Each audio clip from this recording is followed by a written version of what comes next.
সেটাকে বলে non steroidal anti inflammatory drug, ছোট করে NSAID। NSAID কথার মানে কি non steroidal anti inflammatory drug. Non steroidal নাম থেকে বুঝতে পারছি এটা স্টেরয়েড না, অ্যান্টি ইনফ্ল্যামেটরি মানে ইনফ্ল্যামেশনকে কম করে, প্রদাহকে কম করে।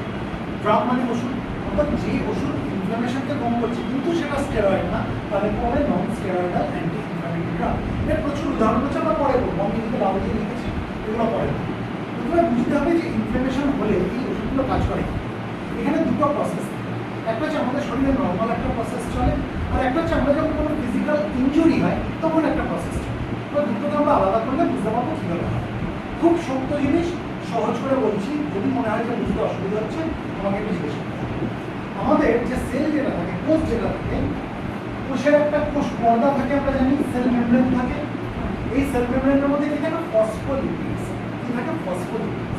এবার এই যে ফসফোলিপিডস যেটা রয়েছে, এই ফসফোলিপিডের মধ্যে এক ধরনের জিনিসের মধ্যেই বোঝা থাকে, সেটাকে বলে অ্যারাকিডোনিক অ্যাসিড। তবে সেল মেমব্রেনের মধ্যে কি থাকে? ফসফোলিপিড। আর ফসফোলিপিডের মধ্যে কি থাকে? Arachidonic acid. এই পাশে নর্মাল প্রসেসে কি হয়, মানে নর্মাল অনগোয়িং ফিজিওলজিক্যাল প্রসেস, মানে আমার চোট লাগে নর্মাল কিছু, আর এদিকে চোট লাগলে কি হয় সেটা আমি বুঝেছি। তবে নর্মালটা জেনে নিই, তারপরে চোট লাগলে কি হয় তারা আমাদের কোষপটটা কি দিয়ে তৈরি, সেল মেমব্রেন কি দিয়ে তৈরি, তার মধ্যে কি থাকে? ফসফোলিপিডস। এই ফসফোলিপিডসের মধ্যে কি ঘটানো থাকে? Arachidonic acid. এবার আমাদের শরীরে এক ধরনের এনজাইমের প্রভাবে, যেটাকে বলা হয় cytosolic phospholipase A2 alpha. Cytosolic phospholipase A2 alpha. এত বড় নাম যদি মনে না থাকে, ফসফোলাইপেজ A2 বললেও হবে। ফসফোলাইপেজ A2 অনেক রকমের এনজাইম হয়, তার একটা টাইপ হচ্ছে সাইটোসোলিক ফসফোলাইপেজ A2 আলফা। এই এনজাইমটা যখন এই ফসফোলিপিডের উপরে প্রভাব ফেলে, তখন ফসফোলিপিড থেকে অ্যারাকিডোনিক অ্যাসিড আলাদা হয়। বুঝতে পারলাম? অ্যারাকিডোনিক অ্যাসিড কিন্তু ফ্রি অবস্থায় থাকে না, এটা ফসফোলিপিডের মধ্যে থাকে। কিন্তু যখন এই ফসফোলিপিডের উপরে এই সাইটোসোলিক ফসফোলাইপেজ A2 আলফা নামক এনজাইমটা প্রভাব ফেললো, তখন ফসফোলিপিড থেকে অ্যারাকিডোনিক অ্যাসিড আলাদা হয়। বুঝতে পারলাম? এবার যখন এই আলাদা হয়ে গেল অ্যারাকিডোনিক অ্যাসিড, তার মধ্যে কিছু অ্যারাকিডোনিক অ্যাসিড আবার ফিরে ফসফোলিপিডে চলে যাবে, আর কিছু অ্যারাকিডোনিক অ্যাসিড যাবে না, আলাদা হয়ে পড়ে যাবে। বুঝতে পারলাম?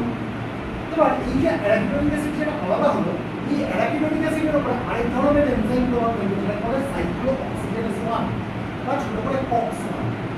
যখন এই অ্যারাকিডোনিক অ্যাসিডের উপরে সাইক্লোঅক্সিডেজ 1 নামক এনজাইম প্রভাব ফেলবে, তখন অ্যারাকিডোনিক অ্যাসিড কিসে কনভার্ট হয়ে যাবে? প্রস্টাগ্ল্যান্ডিন, এক প্রকার প্রস্টাগ্ল্যান্ডিনে কনভার্ট হবে, যেটাকে বলা হয় প্রস্টাগ্ল্যান্ডিন G2। এটা আনস্টেবল ইন্টারমিডিয়েট, এটা আবার চেঞ্জ হবে। এটা প্রথমে কি তৈরি হলো? Prostaglandin G2। এটা নর্মাল প্রসেসে হয়, আমি পরে এগোচ্ছি। এবার চোট লাগলে কি হয় সেখানে আছে, যখন কোনো ফিজিক্যাল ইনজুরি হচ্ছে, ট্রমা হচ্ছে, তখন আমাদের সেলের ফসফোলিপিড তো রয়েছে, তাহলে তার উপরেও এরকম সাইটোসোলিক ফসফোলাইপেজ এর উপর প্রভাব ফেলবে। তাহলে ফসফোলিপিড থেকে কি বেরোবে? অ্যারাকিডোনিক অ্যাসিড বেরোবে। কিন্তু এক্ষেত্রে যেখানে চোট লেগেছে সেখানে অ্যারাকিডোনিক অ্যাসিডটা লার্জ অ্যামাউন্টে বেরোবে। নর্মাল প্রসেসে কি হচ্ছিল, যেমন নর্মালি বেরোয় সেরকম বেরোচ্ছে। যখন চোট লাগছে, ফিজিক্যাল ইনজুরি হচ্ছে, তখন অ্যারাকিডোনিক অ্যাসিড ফসফোলিপিড থেকে প্রচুর পরিমাণে বেরোবে। বুঝতে পারলাম? আচ্ছা, এবার এই যে অ্যারাকিডোনিক অ্যাসিড রিলিজ হলো, এর উপরে এক ধরনের এনজাইম প্রভাব ফেলবে, যেটা বলে সাইক্লোঅক্সিজেনেজ 2 বা COX-2। এদিকে আমরা কিসের প্রভাব পেয়েছিলাম? COX-1 বা সাইক্লোঅক্সিজেনেজ 1। এই COX-2 কখন অ্যাক্টিভেটেড হয়ে যাবে? যখন আমাদের চোট লাগে, যখন ফিজিক্যাল ইনজুরি। এবার COX-2 এই অ্যারাকিডোনিক অ্যাসিডের উপরে প্রভাব ফেলে কি তৈরি করবে? সেই প্রস্টাগ্ল্যান্ডিন G2 তৈরি করবে। এদিকেও প্রস্টাগ্ল্যান্ডিন G2 তৈরি হয়েছে, এদিকেও প্রস্টাগ্ল্যান্ডিন G2 তৈরি হয়েছে। কিন্তু এখানে ক্ষেত্রে কি হয়েছে? চোট লাগার ফলে তৈরি হয়েছে, আর এখানে নর্মাল প্রসেসে তৈরি হয়েছে। বুঝতে পারলাম? নর্মাল প্রসেসে কোন এনজাইম কাজ করছে? সাইক্লোঅক্সিজেনেজ 1। চোট লাগার সময় কোন এনজাইম কাজ করছে? সাইক্লোঅক্সিজেনেজ 2। বুঝতে পারলাম? তো দুটো ক্ষেত্রেই প্রস্টাগ্ল্যান্ডিন G2 তৈরি হয়েছে। এবার এই প্রস্টাগ্ল্যান্ডিন G2 কিসে কনভার্ট হবে? Prostaglandin H2। এটা একটা ইন্টারমিডিয়েট বলেছিলাম, আনস্টেবল ইন্টারমিডিয়েট। প্রস্টাগ্ল্যান্ডিন G2 হিসাবে থাকবে না, চেঞ্জ হয়ে যাবে, আরেকটা ইন্টারমিডিয়েট কনভার্ট হবে, প্রস্টাগ্ল্যান্ডিন H2। এটাও থাকবে না, এটাও চেঞ্জ হবে। কিন্তু এই যে চেঞ্জটা হলো, এটা কে করলো? এই সাইক্লোঅক্সিজেনেজ 2 এনজাইমটা এখানেও কাজ করবে, ওরে প্রস্টাগ্ল্যান্ডিন G2 টা প্রস্টাগ্ল্যান্ডিন H2 এ কনভার্ট হবে। আর এই পাথওয়েটাকে বলে পার অক্সিডেশন পাথওয়ে। সেম জিনিস আমরা নর্মাল প্রসেসে করব, নর্মাল অনগোয়িং ফিজিওলজিক্যাল প্রসেসে করব। প্রস্টাগ্ল্যান্ডিন G2 কিসে কনভার্ট হয়ে যাবে? Prostaglandin H2। কে কনভার্ট করবে? এই সাইক্লোঅক্সিজেনেজ 1 এনজাইম কে কনভার্ট করবে। যেটা নাকি অ্যারাকিডোনিক অ্যাসিডকে প্রস্টাগ্ল্যান্ডিন G2 তে কনভার্ট করেছিল, সেই একই এনজাইম প্রস্টাগ্ল্যান্ডিন G2 কে প্রস্টাগ্ল্যান্ডিন H2 তে কনভার্ট করবে। প্রস্টাগ্ল্যান্ডিন G2 কে প্রস্টাগ্ল্যান্ডিন H2 তে কনভার্ট হচ্ছে কোন পাথওয়েতে? পার অক্সিডেশন পাথওয়ে। এদিকেও পার অক্সিডেশন পাথওয়ে।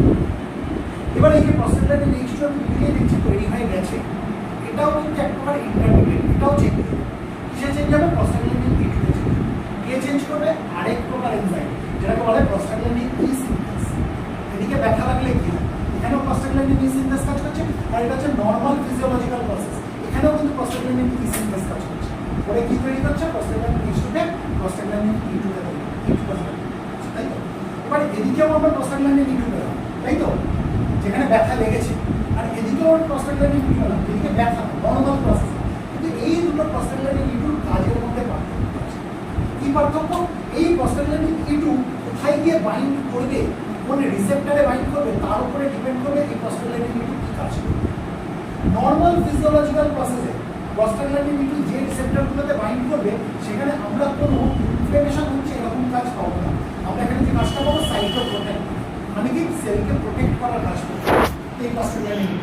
কিন্তু সেম প্রস্টাগ্ল্যান্ডিন E2 যখন চোট লাগছে, তখন কিন্তু এমন কিছু রিসেপ্টরে বাইন্ড করছে যেখানে আমরা যে কাজটা পাবো সেটা হচ্ছে প্যাথোজেনিক কাজ, মানে কি একটা প্রো ইনফ্লেমেটরি এফেক্ট হবে, মানে ইনফ্লেমেশন করাতে সাহায্য করছে, ইনফ্লেমেশনের প্রদাহ করাতে সাহায্য করে। বোঝাতে পারলাম?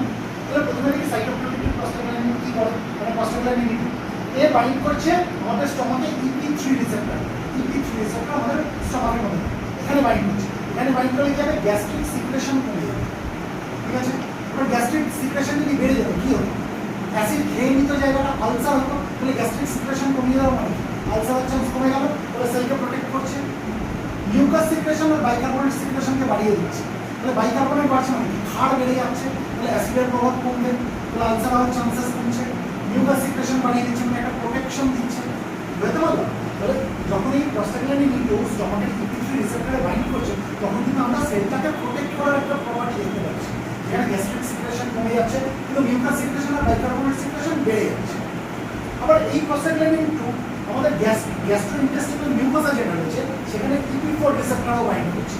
বাইন্ড করলে কি হবে? গ্যাস্ট্রিক যে লাইনিং যেটা রয়েছে, ঠিক আছে, গ্যাস্ট্রিক লাইনিং মানে স্টমাকের যে লাইনিং, যে মানে ভেতর দিকের যে প্রোলেপটা যেটা রয়েছে, সেটাকে প্রোটেক্ট করছে। আর যদি কোনো ক্ষয় থাকে, ক্ষত হয়ে থাকে, সেটাকে হিল করছে, সেটাকে সারা করছে। বুঝতে পারলাম? তার মানে আলসার হতে দিচ্ছে না, মিউকাসাল প্রোটেকশন দিচ্ছে। ঠিক একইভাবে এরকম প্রস্টাগ্ল্যান্ডিন E2 আমরা দেখুন কিডনির EP1 রিসেপ্টরও বাইন্ড করছে। কিডনির EP1 রিসেপ্টরে বাইন্ড করলে কি হবে? ওয়াটারের রিঅবজর্পশন, যেটা কালেক্টিং ডাক্ট, যেখান থেকে আমাদের মানে ইউরিনটা বেরিয়ে যায়, সেখান থেকে ওয়াটার রিঅবজর্ব হয়, তাই তো? এই রিঅবজর্ব যাতে না হয়, এই রিঅবজর্পশন যাতে কমে যায়, সেই জিনিসটা বাড়িয়ে দিচ্ছে। তাহলে রিঅবজর্পশনকে যদি কমিয়ে দেওয়া যায়, তাহলে কি হবে? বেশি বেশি ইউরিন বেরিয়ে যাবে, তাই তো? ইউরিন বেরিয়ে যাবে মানে সেটা হার্মফুল জিনিসগুলো বেরিয়ে যাবে, তাই তো? তার মানে কি প্রমোট ডাইউরেসিস, মানে ইউরিনেট হতে সাহায্য করছে। যদি ওয়াটার রিঅবজর্পশনটা বাড়িয়ে দিত, তাহলে কি হতো? ইউরিনটা বেরোতে পারতো না, ওয়াটার রিঅবজর্ব করে শরীরের মধ্যে চলে আসতো, সেটা করছে না। রিঅবজর্পশনটাকে কমিয়ে দিচ্ছে, যাতে বেশি বেশি ইউরিন বেরিয়ে যায়, তাহলে ফ্লুইড রিটেনশন হবে না। এই প্রসেসটা যদি কমে উল্টো হতো, তাহলে কি হতো? ফ্লুইড রিটেনশন হতো, তাই তো? তার মানে কিডনিকেও ভালো লাগছে, প্লাস কিডনি EP4 রিসেপ্টর এসে বাইন্ড করছে প্রস্টাগ্ল্যান্ডিন E2। তাহলে কি হবে? তাহলে রিনাল যে ব্লাড ফ্লো সেটা মেনটেন হবে, তাহলে এটা কিডনির জন্য ভালো, এবং সল্ট আর ওয়াটারের ব্যালেন্সটা ঠিক থাকবে, এটা ভালো। তার মানে এটাকে আমি যদি সহজ করে বলি, এই প্রস্টাগ্ল্যান্ডিন E2 কাজ আমরা কোথায় দেখছি? আমরা স্টমাকে দেখছি, তাই তো? স্টমাককে প্রোটেক্ট করছে, ভালো রাখতে সাহায্য করছে। আর কোথায় দেখছি? কিডনিকে দেখছি, কিডনিকে ভালো রাখতে সাহায্য করছে। তাহলে এই প্রস্টাগ্ল্যান্ডিন E2টা ভালো না খারাপ? ভালো, কারণ এটা হচ্ছে সাইটোপ্রোটেক্টিভ। সাইটো মানে হচ্ছে সেলকে প্রোটেক্ট করছে, সাইটোপ্রোটেক্টিভ। বোঝাতে পারলাম? এবার এদিকেও প্রস্টাগ্ল্যান্ডিন E2 তৈরি হয়েছে। এই প্রস্টাগ্ল্যান্ডিন E2 এবার এটা কি বলেছে? পুরো ইনফ্লেমেটরি এফেক্ট আছে, তার মানে এটা ইনফ্লেমেশন তৈরি করতে সাহায্য করবে, প্রদাহ তৈরি করতে সাহায্য করবে। কেন? কারণ এটা কোন কোন রিসেপ্টরে বাইন্ড করছে? আমাদের যে পেরিফেরাল নার্ভস রয়েছে, সেই পেরিফেরাল নার্ভসের EP1 রিসেপ্টরে বাইন্ড করছে। আর EP1 রিসেপ্টরে বাইন্ড করলে কি হবে? সে পেরিফেরাল নার্ভসের সেন্সিটিভিটি বেড়ে যাবে।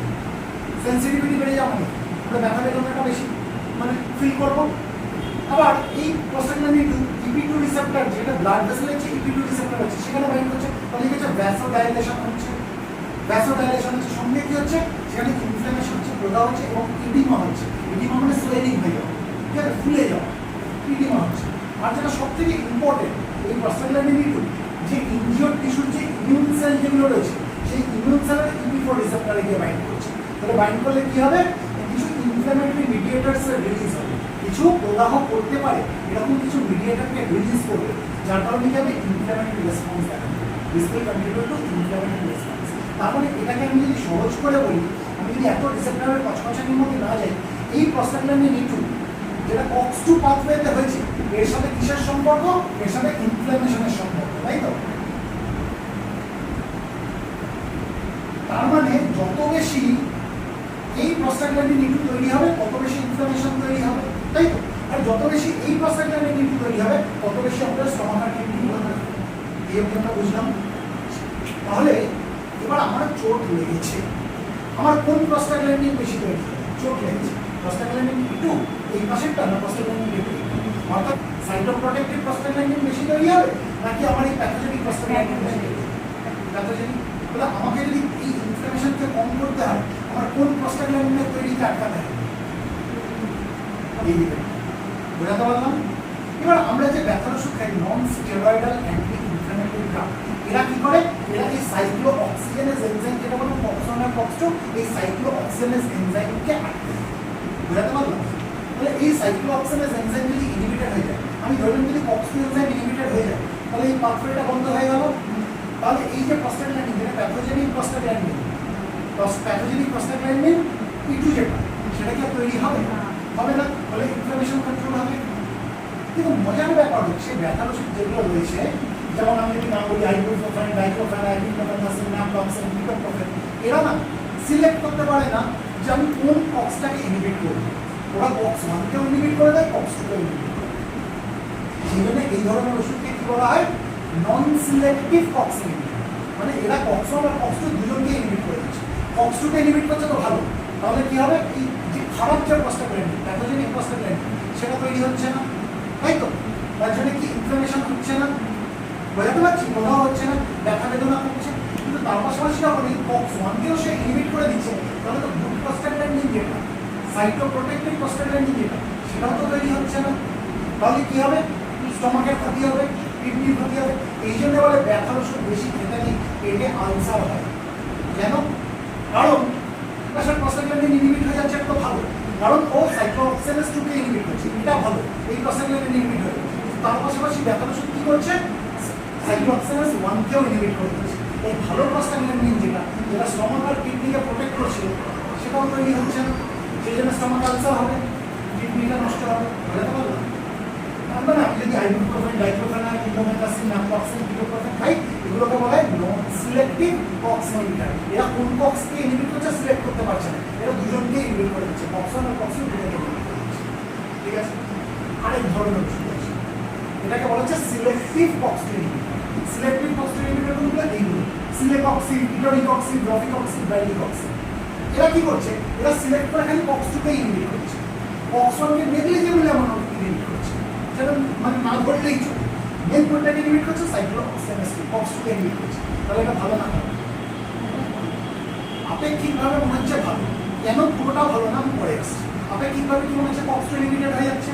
তাহলে যেটা প্যাথোজেনিক প্রস্টাগ্ল্যান্ডিন, খারাপ প্রস্টাগ্ল্যান্ডিন, প্যাথোজেনিক প্রস্টাগ্ল্যান্ডিন সেটা ইনহিবিটেড হয়ে যাচ্ছে, সেই জন্য ইনফ্ল্যামেশনটা হচ্ছে না।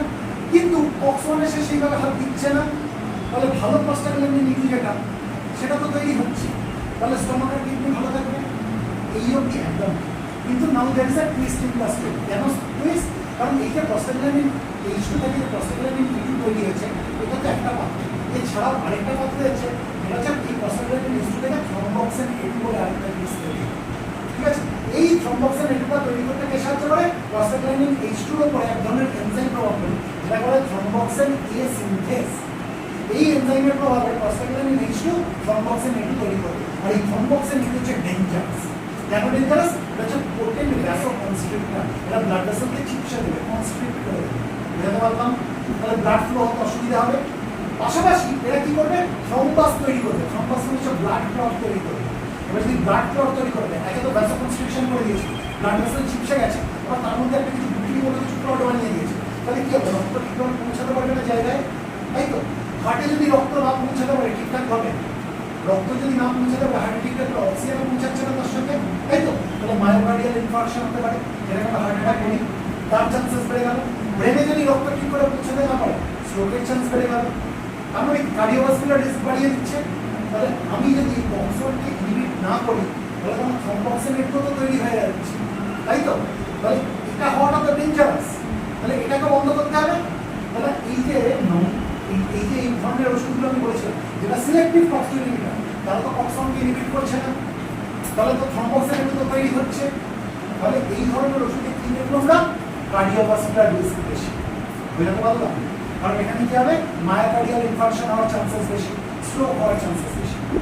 একটা জিনিস জানতে হবে, এই যে আমি মানে সিলেক্টিভ কক্স ইনহিবিটর যেটা বললাম, সেলিটক্সিন, ভিট্রোটক্সিন, রফিটক্সিন, ভ্যাটিটক্সিন, এর মধ্যে দুটো ওষুধ অলরেডি বিজ্ঞ হয়ে গেছে।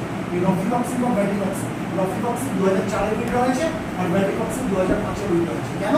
বিকজ এই দুটো সাইড এফেক্ট হচ্ছে, মায়োকার্ডিয়াল ইনফারকশন বাড়িয়ে দিচ্ছে, স্ট্রোক বাড়িয়ে দিচ্ছে, কার্ডিওভাস্কুলার রিস্ক বাড়িয়ে দিচ্ছে। তার পাশাপাশি ভ্যাটিটক্সিনের স্কিনের উপর একটা মারাত্মক সাইড এফেক্ট হচ্ছে, ঠিক আছে? এই জন্য এগুলো বিজ্ঞ হয়ে গেছে।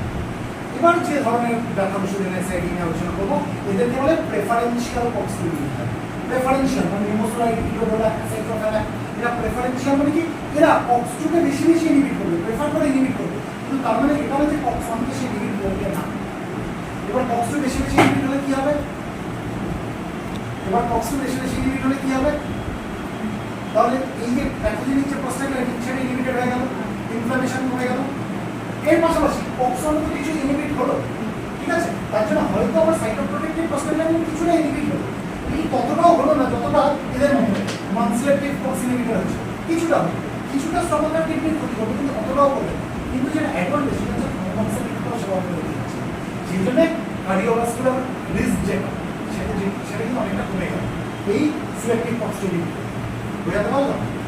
এই অবধি আমাদের কাছে ক্লিয়ার? তাহলে আমি একটা দুটো প্রশ্ন, সেটা হচ্ছে আমি একটা পেশেন্ট, আপনারা ডাক্তার বলুন, ঠিক আছে? আমার কার্ডিওভাস্কুলার রিস্ক রয়েছে, ঠিক আছে? আমার কার্ডিওভাস্কুলার কোনো কমপ্লিকেশন রয়েছে, এক্সিস্টিং। আমি প্রচন্ড চোট পেয়েছি, আমাকে ব্যথার ওষুধ দিতে হবে, আমি কোনটা দেবো? কোন ধরনের? এদিকে নন সিলেক্টিভ নেবো, নন সিলেক্টিভ কক্স ইনহিবিটর নেবো, নাকি প্রেফারেন্সিয়াল কক্স ইনহিবিটর নেবো, নাকি সিলেক্টিভ কক্স ইনহিবিটর? আমার এমনি হার্টের প্রবলেম রয়েছে, আমি যদি এইটা নিই, আমি যদি মানে সিলেক্টিভ কক্স ইনহিবিটর নিই, ওখানে কক্স-2 ইনহিবিট করছে, কক্স-1 ইনহিবিট করছে না, তাহলে কি থ্রম্বোক্সিন ইনহিবিটর হবে? তাহলে আমার এমনি হার্টের সমস্যা রয়েছে, থ্রম্বোক্সিন তৈরি হতে পারে, তাহলে আমি এটা দিতে পারবো না। আমি কোনটা দেবো? আমি নন সিলেক্টিভ কক্স ইনহিবিটর, তাই তো? কেন? তার কারণ হচ্ছে আমার কক্স-2 ইনহিবিট হচ্ছে, তার পাশাপাশি আমার কক্স-1 ইনহিবিট হচ্ছে। কক্স-2 ইনহিবিট হচ্ছে আমার মধ্যে ইনফ্লামেশন কমলো, আর কক্স-1 ইনহিবিট হচ্ছে মানে থ্রম্বোক্সিন সেভাবে তৈরি হচ্ছে না। তাহলে আমার কার্ডিওভাস্কুলার রিস্ক যেটা, এমনিতে আমার কার্ডিওভাস্কুলার প্রবলেম রয়েছে না, কিন্তু এটার জন্য আমার আরও রিস্ক বেড়ে যাবে, সেটাও হচ্ছে না। বোঝাতে পারলাম? সেকেন্ড অপশন, আমি এমন একটা পেশেন্ট আপনার কাছে আসলাম, আমার গ্যাস্ট্রিক কোনো প্রবলেম রয়েছে, আমার জিআই ট্র্যাক্টে কোনো সমস্যা হয়েছে, আমি কোনটা প্রিফার? ফার্স্ট এডটা। কেন ফার্স্ট এডটা? এটা তো দুটোকে ইনহিবিট করছে, কক্স-2 কক্স-1, মানে ফার্স্টের মধ্যে এটা তো নন সিলেক্টিভ কক্স ইনহিবিটর, এটা তো কক্স-2 আর কক্স-1 দুটোকে ইনহিবিট করছে। কক্স-2 ইনহিবিট করছে, ইনফ্লামেশন কমলো বুঝলাম, কিন্তু কক্স-1 ইনহিবিট করলে তো প্রস্টাগ্ল্যান্ডিন, যেটা সাইটোপ্রোটেক্টিভ প্রস্টাগ্ল্যান্ডিন, সেটাও তো ইনহিবিট হয়ে যাচ্ছে। এটা ইনহিবিট হলে আমার স্টমাক আলসার হবে না, তাহলে আমি এটা করতে পারবো না। তাহলে আমি কোনটা করবো? Third, selective COX two inhibitor. এখানে কক্স-2কেই সিলেক্ট করে ইনহিবিট করছে, তার মানে আমার ইনফ্লামেশন কমছে, কিন্তু আমার সাইটোপ্রোটেক্টিভ প্রস্টাগ্ল্যান্ডিন যেটা, সেখানে তো হাত লাগছে না। তাহলে আমার এমনি আমার মানে গ্যাস্ট্রোইন্টেস্টাইনাল একটা প্রবলেম রয়েছে, তাহলে তার উপর আমার আরও প্রবলেম বাড়াচ্ছে না, এটা আমার প্রোটেক্ট করবে। এবার আমি এমন একজন পেশেন্ট আসলাম, ডাক্তারবাবু ভাই আপনার কাছে কোনো হিস্ট্রি ক্লিয়ার নেই যে আমার কোনো গ্যাস্ট্রোইন্টেস্টাইনাল কোনো সমস্যা আছে কিনা, কার্ডিওভাস্কুলার কোনো সমস্যা আছে কিনা, আমি পড়াশোনা জানি না, এমন পেশেন্ট আমি কিছু আপনাকে বলতে পারছি না। এবার আপনি কী করবেন? এমন কোনো ওষুধ বাঁচবেন দেখার ওষুধ যেখানে রিস্কটা কম, আপনি কোন দিকে যাবেন? সেকেন্ড। আপনি প্রেফারেন্সিয়াল কক্স ইনহিবিটরে যাবেন। কেন প্রেফারেন্সিয়াল কক্স ইনহিবিটরে যাবেন?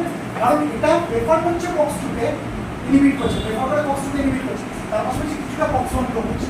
কক্স-2 ইনহিবিট হলে ইনফ্লামেশন কন্ট্রোল হয়ে যাবে, এটা তো বুঝলাম দেখার ওষুধ, কিন্তু কিছুটা কক্স-1 ইনহিবিট হওয়ার জন্য হয়তো কিছুটা স্টমাকের কিডনির ক্ষতি হচ্ছে, কিছুটা, অতটাও বেশি না, যেটা নন সিলেক্টিভ হচ্ছে, কিছুটা, তার পাশাপাশি থ্রম্বোক্সিনগুলো তো ইনহিবিটেড হয়ে যাচ্ছে, এই কার্ডিওভাস্কুলার রিস্কটাও তো কমে যাচ্ছে।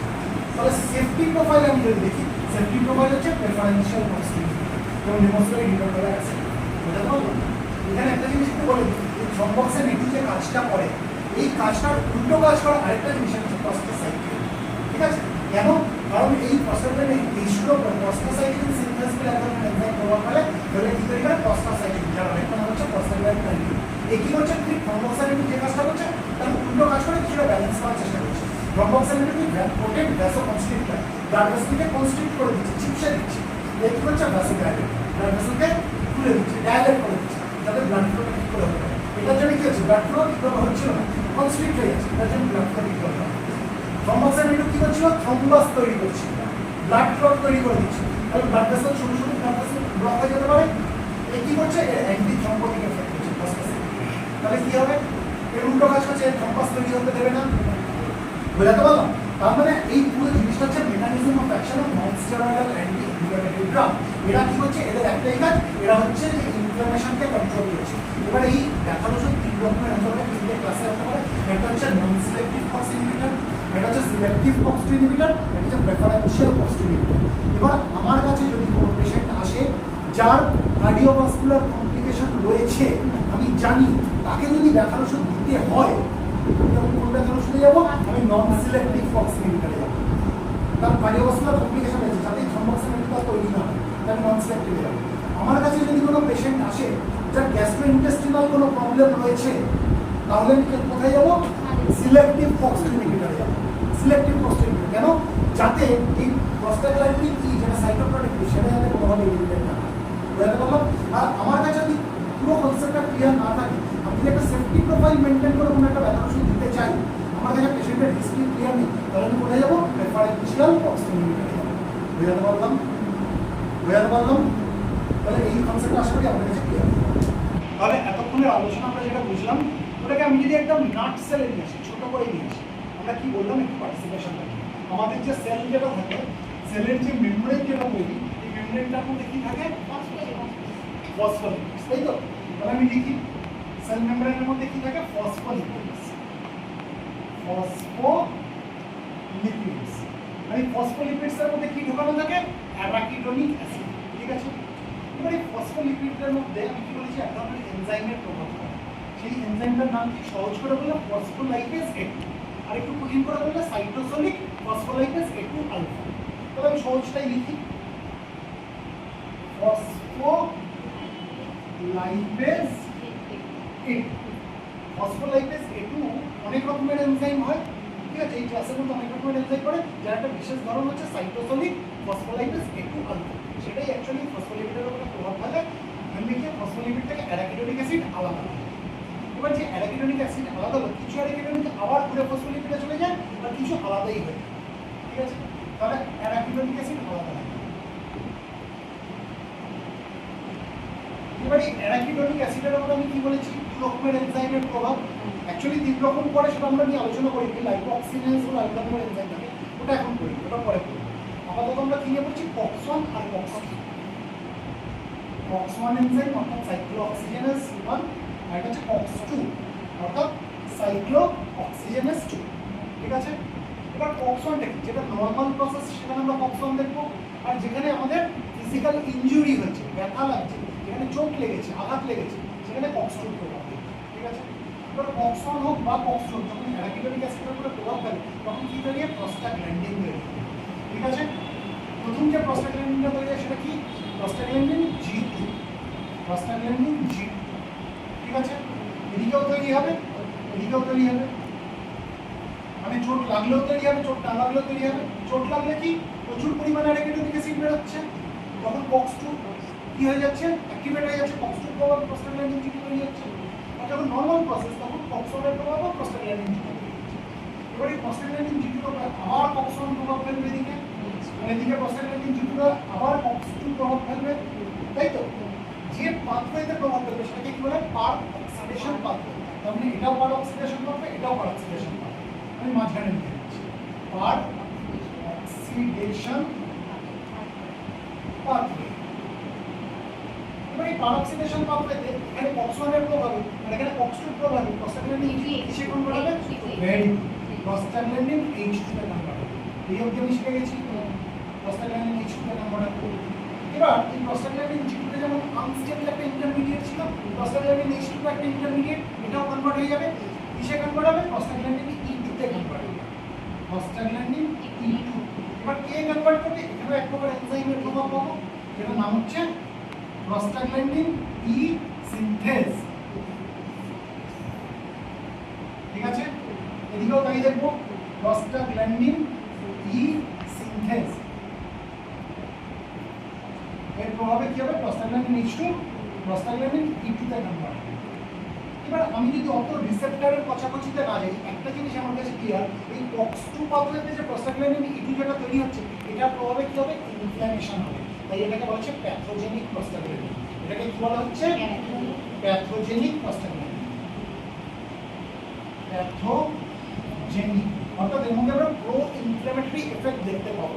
আর এদিকে যে প্রস্টাগ্ল্যান্ডিনটা তৈরি হচ্ছে নরমাল প্রসেসে প্রস্টাগ্ল্যান্ডিন E2, এটা কি, এটা হচ্ছে সাইটোপ্রোটেক্টিভ প্রস্টাগ্ল্যান্ডিন, মানে এটা সেলকে ভালো লাগে। কার সেলকে ভালো লাগে, স্টমাকের সেলকে ভালো লাগে, আর কিডনিকে ভালো লাগে, তাই তো?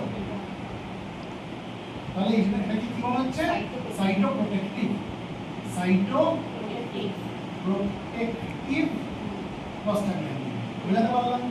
এবার ব্যথার ওষুধ যেগুলো রয়েছে NSAID অর্থাৎ non steroidal anti inflammatory drug, এটাকে আমরা তিনটে টাইপে ভাগ করতে পারি। একটা হচ্ছে নন সিলেক্টিভ COX ইনহিবিটর, মানে সে সিলেক্ট করতে পারছে না কোন COX কে ইনহিবিট করবে, সে COX-2 কে ইনহিবিট করছে, COX-1 কে ইনহিবিট করছে। COX-2 কে ইনহিবিট করছে তো ভালো, তাহলে কি এই প্যাথোজেনিক প্রস্টাগ্ল্যান্ডিন তৈরি হবে না, তাই ইনফ্ল্যামেশন কম হবে। কিন্তু তার পাশাপাশি COX-1 কে যখন সে ইনহিবিট করে দিচ্ছে, তখন কি হচ্ছে, এই যে ভালো যে প্রস্টাগ্ল্যান্ডিন, সাইটোপ্রোটেক্টিভ প্রস্টাগ্ল্যান্ডিন, এটা ইনহিবিটেড হয়ে যাচ্ছে, তাই তো? তাহলে স্টমাকের ক্ষতি হচ্ছে, কিডনির ক্ষতি হচ্ছে।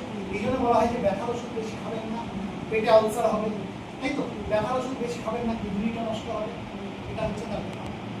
এবার আরেক ধরনের NSAID রয়েছে, যেটাকে আমরা কি বলি, selective COX-2 inhibitor. Selective COX-2 inhibitor কি হচ্ছে, COX-2 কেই সিলেক্ট করে ইনহিবিট করছে, COX-1 এর উপরে নেগলিজেবল প্রভাব থাকলেও তো মেনলি কাকে ইনহিবিট করছে, COX-2 কে। তাহলে কি মনে হচ্ছে, COX-2 কে ইনহিবিট করলে প্যাথোজেনিক প্রস্টাগ্ল্যান্ডিন তৈরি হচ্ছে না, তাই তো? কিন্তু সাইটোপ্রোটেক্টিভ প্রস্টাগ্ল্যান্ডিনটা থেকে যাচ্ছে, আপেক্ষিকভাবে কি করছে, ভালো ভালো, অবশ্যই ভালো। কিন্তু এখানে তো খারাপ দিকও আছে। কি খারাপ দিক আছে, এই প্রস্টাগ্ল্যান্ডিন H2 থেকে আরেকটা জিনিস তৈরি হয়, যেটা বলে থ্রম্বক্সিন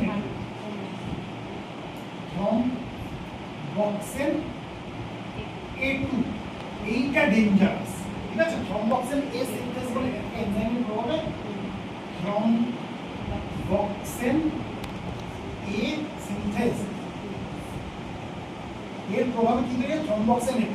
এই থ্রম্বক্সিন A2টা ডেঞ্জারাস কেন, এটা হচ্ছে পোটেন্ট ভ্যাসোকনস্ট্রিক্টর, ব্লাড ভেসেলকে কনস্ট্রিক্ট করে দিচ্ছে, চিপসে দিচ্ছে। শুধু তাই না, এই ব্লাড ভেসেলের মধ্যে যে রক্ত যেটা আছে, সেখানে কি তৈরি করে দিচ্ছে, থ্রম্বাস তৈরি করে দিচ্ছে, ক্লট তৈরি করে দিচ্ছে। তাহলে একে তো ব্লাড ভেসেল চিপসে গেছে, আবার তার মধ্যে যদি একটা ক্লট তৈরি হয়ে যায়, তাহলে কি হবে?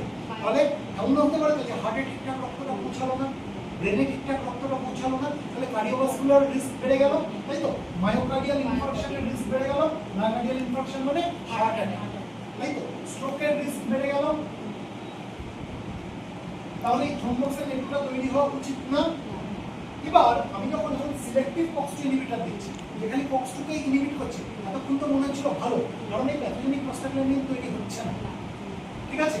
কিন্তু এই COX-1 মানে COX-1 কে যেহেতু ইনহিবিট করছে না, সাইটোপ্রোটেক্টিভ প্রস্টাগ্ল্যান্ডিন দিচ্ছে না বলে ভালো মনে হচ্ছে, কিন্তু তার পাশাপাশি থ্রম্বক্সিন A2 তো আটকাতে পারছে না, থ্রম্বক্সিন A2 তো তৈরি হচ্ছে, তাহলে সেগুলো কিন্তু কার্ডিওভাস্কুলার রিস্ক বাড়িয়ে দিতে পারে। কিন্তু নন সিলেক্টিভ COX ইনহিবিটর, যে COX-2 কে ইনহিবিট করছে, COX-1 কে ইনহিবিট করছে, সে কি করছে, হয়তো কিছুটা প্রস্টাগ্ল্যান্ডিন A2 ইনহিবিটর হচ্ছে, কিন্তু থ্রম্বক্সিন A2টাও তো ইনহিবিটর হয়ে যাচ্ছে, সেই জন্য কার্ডিওভাস্কুলার রিস্ক কমে যাচ্ছে, আলসারের চান্স বেড়ে যাচ্ছে, কিডনির ক্ষতি বেড়ে যাচ্ছে। এরকম একটা জায়গা থেকে আরেকটা কনসেপ্ট আসলো, সেটা হচ্ছে preferential COX-2 inhibitor. Preferential COX-2 inhibitor মানে প্রেফার করে সে COX-2 কে ইনহিবিট করবে, কিছুটা COX-1 কে ইনহিবিট করবে, মেনলি কোনটা ইনহিবিট হবে, COX-2, কিছুটা COX-1 হবে। এবার যেহেতু COX-2 ইনহিবিট হচ্ছে, তাহলে প্যাথোজেনিক প্রস্টাগ্ল্যান্ডিন ইনহিবিট হচ্ছে, ইনফ্লামেশন হবে না, তাই তো? ইনফ্লামেশন কন্ট্রোল হবে। কিছুটা COX-1 ইনহিবিট হচ্ছে, অনেক কিছুটা সাইটোপ্রোটেক্টিভ প্রস্টাগ্ল্যান্ডিন ইনহিবিটেড হবে, যার জন্য কিছুটা স্টমাক আর কিডনিতে ক্ষতি হবে, কিন্তু থ্রম্বক্সিন A2টাও তো ইনহিবিটেড হয়ে যাচ্ছে, এই কার্ডিওভাস্কুলার রিস্কটাও তো কমে যাচ্ছে। তাহলে আজকে যদি কোনো পেশেন্ট আসে এরকম, যার কার্ডিওভাস্কুলার কোনো কমপ্লিকেশন রয়েছে, তার সে কোনোভাবে চোট খেয়েছে, তাকে আমায় ব্যথার ওষুধ দিতে হবে। আমি কোনটা দেবো, আমি নন সিলেক্টিভ COX ইনহিবিটর দেবো। তাহলে COX-2 ইনহিবিট হবে, ব্যথা কম, ইনফ্লামেশন করবে, তার পাশাপাশি COX-1 ইনহিবিটর হবে, তার থ্রম্বক্সিন A2 ইনহিবিটর দেবে। তাহলে কার্ডিওভাস্কুলার কমপ্লিকেশন নিয়ে রয়েছে, তাকে যদি ব্যথার ওষুধ দিতে হয় তাহলে নন সিলেক্টিভ কক্সিন ইনহিবিটর বোঝাতে পারলাম। এবার ধরুন কারোর গ্যাস্ট্রোইন্টেস্টিনাল কোনো প্রবলেম রয়েছে, ঠিক আছে, তাকে আমি যদি নন সিলেক্টিভ কক্সিন ইনহিবিটর দিই তাহলে কি হবে? কক্সিন ইনহিবিটর হচ্ছে প্যাথোজেনিক প্রোস্টাগ্ল্যান্ডিন ইনহিবিটর হয়ে গেল, ইনফ্লামেশন কন্ট্রোল করবে, ভালো। কিন্তু এই সাইটোপ্রোটেক্টিভ প্রোস্টাগ্ল্যান্ডিন ইনহিবিটর হয়ে গেলে নন সিলেক্টিভ কক্সিন ইনহিবিটর, কক্সন তো ইনহিবিট হচ্ছে, এটা যদি ইনহিবিটর হয়ে যায় স্টমাক আর কিডনির ক্ষতি করবে। কারণ যদি আলসারের একটা টেন্ডেন্সি থাকে তাহলে স্টমাকে প্রভাব ফেলে তার আলসারের টেন্ডেন্সি বেড়ে যাবে, তাই তো? তাহলে সেখানে কিন্তু আমি নন সিলেক্টিভ কক্সিন ইনহিবিটর দিতে পারবো না, আমি কি দেবো? সিলেক্টিভ কক্সিন ইনহিবিটর। কিন্তু আমাকে যদি কোনো ক্লিয়ার একটা আইডিয়া না থাকে যে তার কোনো গ্যাস্ট্রিক ইরিটেশন আছে কিনা, তার কোনো গ্যাস্ট্রোইন্টেস্টিনাল কোনো প্রবলেম আছে কিনা, তার কিডনির কোনো সমস্যা আছে কিনা, বা তার কার্ডিওভাস্কুলার কোনো কমপ্লিকেশন আছে কিনা, সেখানে আমি প্রেফার চয়েস করতে যাবো প্রেফারেন্সিয়াল কক্সিন ইনহিবিটর। প্রেফারেন্সিয়াল কক্সিন ইনহিবিটর কি করবে? প্রেফার করে কক্সিনটাকে ইনহিবিট করবে, যার জন্য প্যাথোজেনিক প্রোস্টাগ্ল্যান্ডিনটা তৈরি হবে, ইনফ্লামেশন কন্ট্রোল হবে। কিছুটা কক্সন যেহেতু ইনহিবিটর হচ্ছে, এই কিছুটা সাইটোপ্রোটেক্টিভ প্রোস্টাগ্ল্যান্ডিন ইনহিবিটর হবে, ওকে কিছুটা স্টমাক আর কিডনিতে ক্ষতি করবে, ততটাও করবে না যতটা নন সিলেক্টিভ কক্সিন ইনহিবিটর হচ্ছে, কিছুটা করবে। কিন্তু তার পাশাপাশি তো থ্রম্বোক্সিন এটাও ইনহিবিটর হবে, যার জন্য কার্ডিওভাস্কুলার রিস্কটা কমে যাবে। বোঝাতে পারলাম? তাহলে এটা হচ্ছে মোটামুটি একটা কনসেপ্ট যেটা দিয়ে আমরা বুঝতে পারি যে আমি কোন ধরনের এনএসআইডি ব্যবহার করবো, সেটাকে আমি নন সিলেক্টিভ কক্সিন ইনহিবিটর ব্যবহার করবো, নাকি সেটা আমি সিলেক্টিভ কক্সিন ইনহিবিটর ব্যবহার করবো, নাকি সেটা আমি প্রেফারেন্সিয়াল কক্সিন ইনহিবিটর ব্যবহার করবো। কনসেপ্টটা ক্লিয়ার আছে সবার কাছে?